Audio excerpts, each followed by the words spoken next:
Le prince André découvrait comment il a sauvé des flammes le château de Windsor où se marie sa fille Eugénie d'York. Nous sommes en 1992.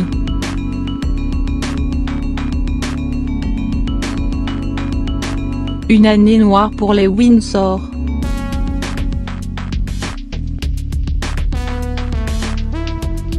Le 20 août, le quotidien Today Mirror publie des photos de Sarah Ferguson, seins nus, se faisant sucer les orteils par l'homme d'affaires texan John Bryant avec pour titre « Les baisers volés de Fergie ». Les ventes s'arrachent, le journal est réimprimé dans la journée, le scandale éclate. Sarah Ferguson est bannie de la firme.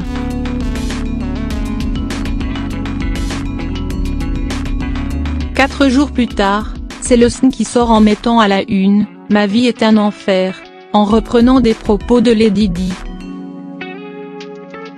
Le quotidien retranscrit des propos entre la princesse de Galles et un ami, peut-être amant, Jam Gilb.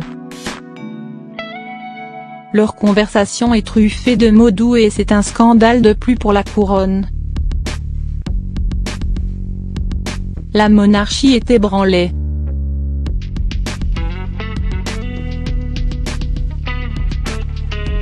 Tout semble la menacer.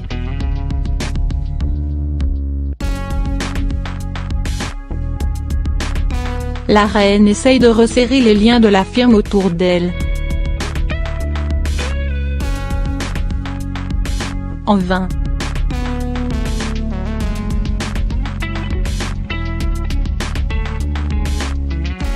Deux mois et demi plus tard, les 11 et 13 novembre, le Daily Mirror sort un papier intitulé Camilla confidentielle. On y lit, entre autres, la retranscription d'une conversation téléphonique passionnée entre le prince Charles et sa vieille maîtresse Camilla.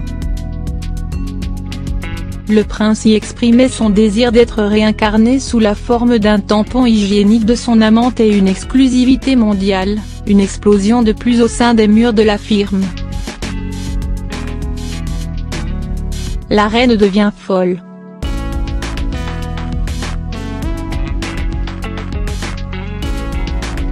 Sa maison s'écroule. Plus rien ne va.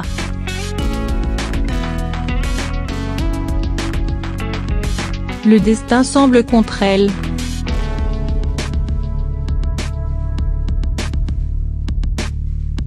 Le 20 novembre 1992, jour du 45e anniversaire de mariage d'Elisabeth I et de Philippe, c'est l'apothéose /. Alors qu'elle est en train de se rendre à une audience, son fils cadet, le prince André l'appelle.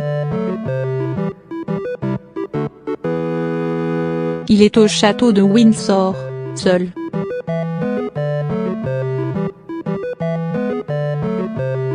Il est parti là-bas pour trouver un peu de quiétude.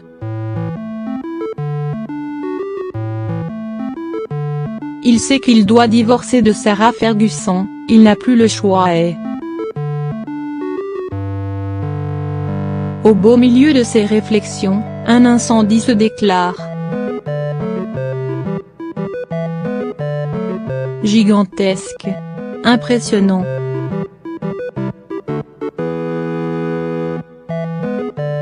Désemparé dans un premier temps, il reprend vite ses esprits. Il informe au plus vite sa mère.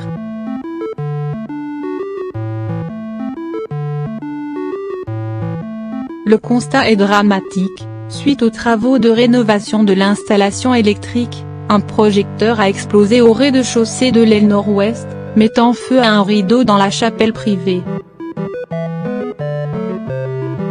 Les flammes se propagent rapidement, l'incendie s'étend de la tour Chester à la tour Brunswick, détruisant sur son passage 9 salles de réception dont la salle à manger officielle et plus de 100 autres pièces sont déjà anéanties. Le château risque de disparaître.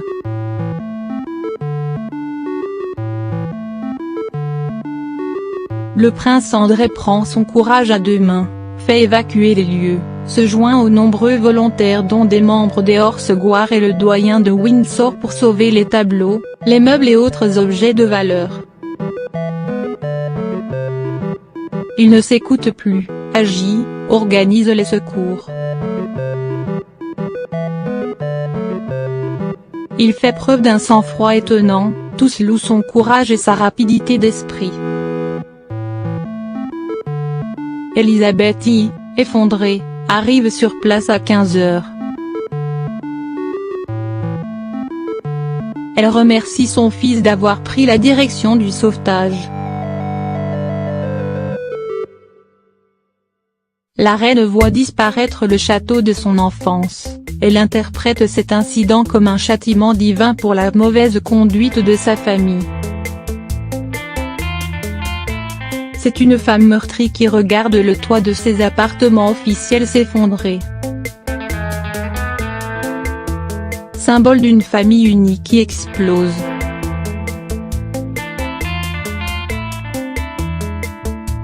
Accompagnée de son fils André, elle inspecte l'étendue du sinistre et cache ses larmes.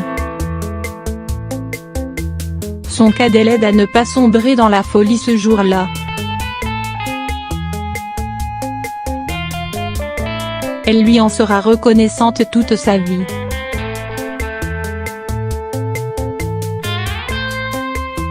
« 19 jours après l'incendie, le Premier ministre John Major annonce à la Chambre des communes la séparation officielle du prince Charles de son épouse Diana. Pour Sa Majesté, l'année 1992 restera à jamais son annus horribili.